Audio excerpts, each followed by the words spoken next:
नमस्कार युवा साथियों। जैसा कि आज मैं आपको एक बहुत ही चौकन्दित खबर बताने वाला हूं।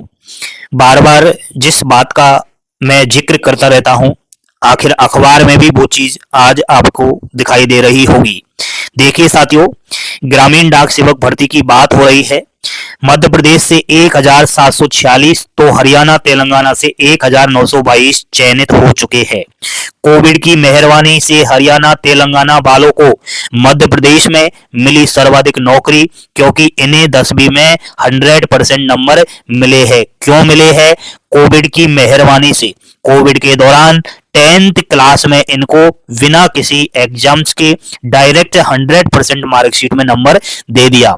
साथियों, मेरा कहने का मतलब ये है कि खबर साफ साफ आपको कह रही है, मैं पहले ही बता देता हूं कि यहाँ पर जो लोकल बच्चे हैं, अब आप देख सकते हो कि मध्य प्रदेश में 1746 लोकल बच्चों को नौकरी मिली है। उससे ज्यादा हरियाणा और तेलंगाना के 1922 लड़कों और लड़कियों को मध्य प्रदेश में नौकरी मिली है। यानी लोकल बच्चे जो अपने राज्य के हैं उनको तो नौकरी कम मिली है और बाहरी राज्य के अभ्यर्थियों को ज्यादा मिली है। ये बाहरी राज्यों के अभ्यर्थी इस तरीके से जीडीएस की सीटें छीन रहे हैं। जैसा कि आपको पता होगा साथियों, जीडीएस की जो 44,228 पदों पर भर्ती आई हुई है 2024 में, इसकी अभी कल रात को ही 6 मेरिट लिस्ट जारी हो चुकी है, जिसमें 6,625 युवाओं का नंबर आया है। कितनों का? 6,625 युवाओं का नंबर आया है। यहाँ पर 4 सर्किलों ऐसे हैं, झारखंड, महाराष्ट्र, जम्मू कश्मीर और हरियाणा, जिनकी 4th लिस्ट भी आ चुकी है। तो टोटल 4th और 6th लिस्ट को मिलाकर के 6,625 स्टूडेंट्स का नंबर आया है।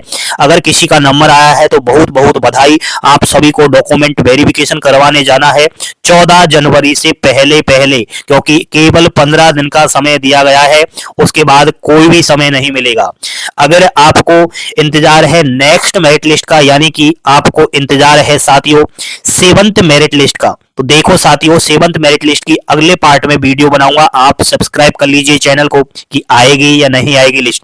आज इस खबर को इसलिए दिखा रहा हूं ताकि आपको भी पता चले कि किस तरीके से जो ईमानदार बच्चा है, जिसने मेहनत से 10th में परसेंटेज बनाया, चाहे वो 60% बनाया हो, चाहे वो 70% बनाया हो, उसको नौकरी नहीं मिल रही। और कोविड की मेहरबानी से यहाँ पर नौकरी मिल रही है। बाहरी राज्यों के बच्चे कब्जा कर रहे हैं सीटों पर। देखिए साथियों, पूरी खबर पढ़ लेता हूं। जबकि मध्य प्रदेश के एक भी बच्चे को कोरोना काल में 100% नंबर नहीं मिले। हकीकत ये है, इसलिए पिछड़े ये एकमात्र भर्ती जिसमें 10वीं के अंकों के आधार पर नौकरी होती है। भारत देश की एकमात्र जीडीएस की भर्ती है जिसमें 10वीं के परसेंटेज के आधार पर नौकरी मिलती है। यहां पर अगर हम देखें तो कोविड के दौरान 10वीं में जनरल प्रमोशन के कारण मध्य प्रदेश के युवाओं को नौकरी के हक पर असर पड़ा है। मध्य प्रदेश में डाक विभाग की ग्रामीण डाक सेवक जीडीएस भर्ती में मध्य प्रदेश वालों से ज्यादा नौकरियां हरियाणा और तेलंगाना वालों को मिली है।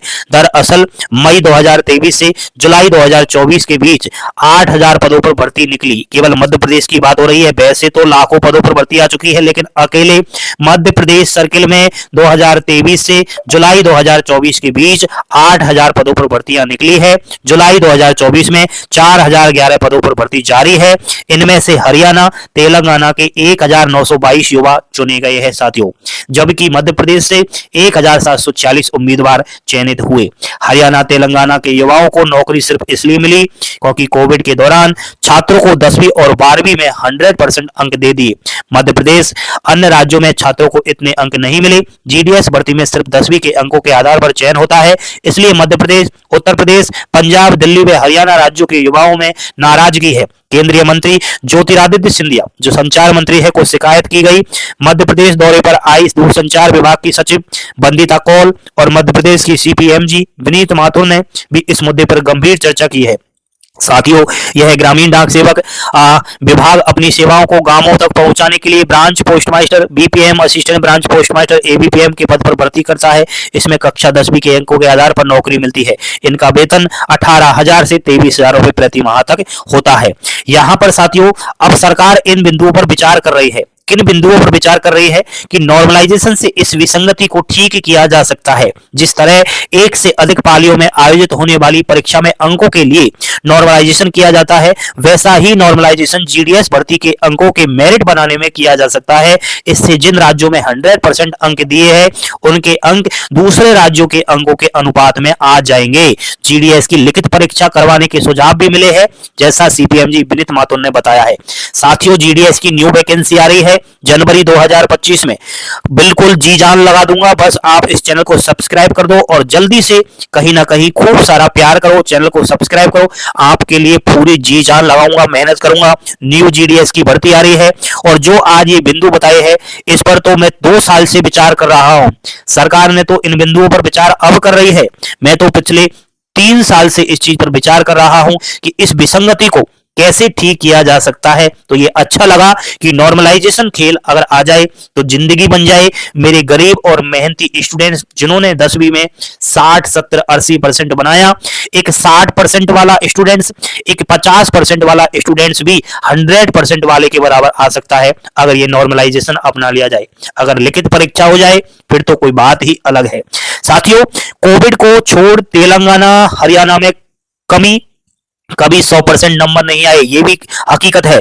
हरियाणा और तेलंगाना के युवाओं जिन्होंने 10th पास किया कोविड के पहले अगर देखे तो किसी के 100% नहीं आए। यहाँ पर कोरोना में बोर्ड के बनाए फार्मूले के आधार पर 10वीं के छात्रों को प्रैक्टिकल और सीसी के आधार पर नंबर दिए गए। अधिकतर के 500 में से 500 नंबर आए। हालांकि न कोरोना काल से पहले न बाद में कभी भी किसी सत्र में 10वीं के 100% नंबर नहीं आए। आपको अच्छी तरीके से पता होगा 100% अभी तक किसी के आए हैं क्या? नहीं आए। केवल किसके आए? जिन्होंने कोविड के दौरान प्रमोट किया बिना परीक्षा के। देखो साथियों, 2 साल बाद गृह राज्य में ट्रांसफर, इसलिए आवेदन। जीडीएस में ट्रांसफर के लिए 2 साल का नियम है, इसलिए युवा बाहर राज्यों से दूसरे राज्य में फॉर्म अप्लाई करते हैं। देखो, हरियाणा और तेलंगाना के युवा अन्य राज्यों में नौकरी करने को तैयार है। सिर्फ 2 साल काटने होते हैं, 2 साल वो ट्रांसफर ले लेते हैं। मुरैना में हरियाणा के 117 तो मध्य प्रदेश के अभ्यर्थी चुने, आप देख सकते हो। साथियों, मध्य प्रदेश ने 10वीं 12वीं में यह फार्मूला अपनाया है। क्या फार्मूला अपनाया है आपको मैं दिखा देता हूं अच्छे से, थोड़ा इसको आप देख लीजिए। देखो, कोरोना में मध्य प्रदेश में माध्यमिक शिक्षा मंडल ने 10वीं 12वीं में जनरल प्रमोशन के में बच्चों के टेस्ट, अर्धवार्षिक परीक्षा और बीते 3 साल के परीक्षा परिणाम के श्रेष्ठ अंकों के आधार पर रिजल्ट तैयार किया। इसमें भी एक छात्र छात्रा को 100% अंक नहीं दिए। ये मध्य प्रदेश का मामला है। देखो, किसी के 10th में 100% नहीं दिए तो हरियाणा और तेलंगाना और पंजाब, दिल्ली में क्यों दिए? ये आवाज खड़ी होना चाहिए। साथियों, जबकि आप लोग यहाँ पर, मैं इस खबर को देख रहा हूं, देखियो, ठीक है, यहाँ पर इस खबर को यहाँ पर अगर मैं देखूं तो साथियों यहाँ पर अंकों के आधार पर रिजल्ट तैयार किया। इसमें एक भी छात्र छात्रा को 100% अंक नहीं दिए गए, जबकि हरियाणा तेलंगाना ने सीसीए और प्रैक्टिकल को आधार तो माना लेकिन 100% अंक दे दिए। ये सबसे बड़ी गलती की है। 500 में से 500 नंबर देने का फैसला बोर्ड का था। ये कहीं ना कहीं हरियाणा विद्यालय बोर्ड के जो डिप्टी सेक्रेटरी है उनका कहना है। चाहे कोई भी हो, चाहे वो हरियाणा बोर्ड हो, चाहे वो पंजाब बोर्ड हो, चाहे वो किसी का राज्य का बोर्ड हो, ये गलत है। इस तरीके से 100% 10वीं में बनवाना, ये मेरे ख्याल से देश की यहाँ पर हानि होगी। क्योंकि ऐसे बच्चे जो बिना किसी पढ़े 10th क्लास में अगर किसी को 100% अंक आप लोग दे रहे हो तो उसका भविष्य क्या है? ये आपने कभी सोचा है? वो भविष्य में देश का कैसे संभालेगा?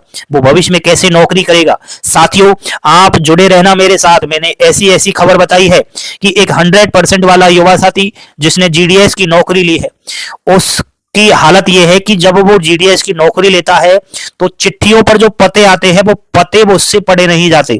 यानी वो ठीक से हिंदी तक नहीं पढ़ सकता, उसको नौकरी मिल जाती है। क्यों मिली? क्योंकि उसने कोरोना में 100% दे लिया। ये है सच्चाई साथियों। तो मैं तो कहता हूं, जो पढ़ा लिखा है, चाहे जिसने मेहनत से 10वीं में 50% बनाया हो, परीक्षा दी हो, उसी को जीडीएस की नौकरी दी जाए। और इस तरीके से ये बाहरी राज्यों के अभ्यर्थियों को कहीं ना कहीं इस विसंगति को दूर किया जाए, नहीं तो मामला गड़बड़ है। अभी मैं देख पा रहा हूं 6 लिस्ट कल जारी हुआ और 6 लिस्ट में लगभग 6625 का नंबर आया। और यहां पर अगर मैं देखूं तो काफी सारे 100% वाले बच्चे हैं। आप लिस्ट उठाकर देखना राजस्थान की, आप लिस्ट उठाकर देखना मध्य प्रदेश की, बिहार की, उत्तर प्रदेश की। यहां पर ये लोकल बच्चे नहीं मिलेंगे। आप लिस्ट में देखना 100% के आगे जब डॉक्यूमेंट वेरिफिकेशन का एड्रेस मांगा है वो हरियाणा का मांगा है, वो पंजाब का मांगा है। क्यों मांगा है? क्योंकि वो वहीं के अभ्यर्थी है, वो पहला डॉक्यूमेंट वेरिफिकेशन अपने ही राज्य में करवाएंगे और सेकेंडरी भी वो यहां आकर करवाएंगे। तो ये मामला है दोस्तों। आप किस चीज से किस एंगल से इस चीज को देखते हो? अगर आपने जितना लाइक के बटन पर क्लिक किया, जितना लाइक किया, जितना शेयर किया, मैं समझ जाऊंगा कि अभी भी आप जिंदा हो, नहीं तो मैं जिंदा नहीं समझूंगा। जिसने मेहनत से 10th में 50, 60, 70, 80% बनाया, अगर वो चैनल को सब्सक्राइब करेगा, लाइक करेगा और जल्द से जल्द इस चैनल को आगे बढ़ाएगा, तो मैं समझ जाऊंगा सत्य की जीत हुई है, सच की जीत हुई है। अगर सच्चाई को आप उजागर करना चाहते हो तो अभिषेक क्लासेस के साथ जुड़ो। बाकी मैं किसी युवा साथी कोविड की मेहरबानी से प्रमोट हुए स्टूडेंट्स के खिलाफ बिल्कुल भी नहीं हूं, ना ही मैं बाहरी राज्यों के अभ्यर्थियों के खिलाफ हूं। मेरे सभी समान भाई बहन है, लेकिन इस तरीके से जो नियमावली है, इस तरीके जो विसंगति है वो नहीं होना चाहिए। उस नॉर्मलाइजेशन से इस विसंगति को ठीक किया जाना चाहिए या एग्जाम्स होना चाहिए। लाइक शेयर सब्सक्राइब ठोक दो, खूब सारा सब्सक्राइब ठोक दो। देखता हूं कितने लाइक करते हो, कितने सब्सक्राइब करते हो। ऐसे ही पल पल के अपडेट ला रहा हूं चैनल पर, ऐसी खोजबीन कर रहा हूं जिसमें मैं अगली जो जीडीएस की न्यू वैकेंसी है उसमें मेहनती बच्चे का सिलेक्शन दिलवाऊंगा। ठीक है दोस्तों, थैंक यू, धन्यवाद।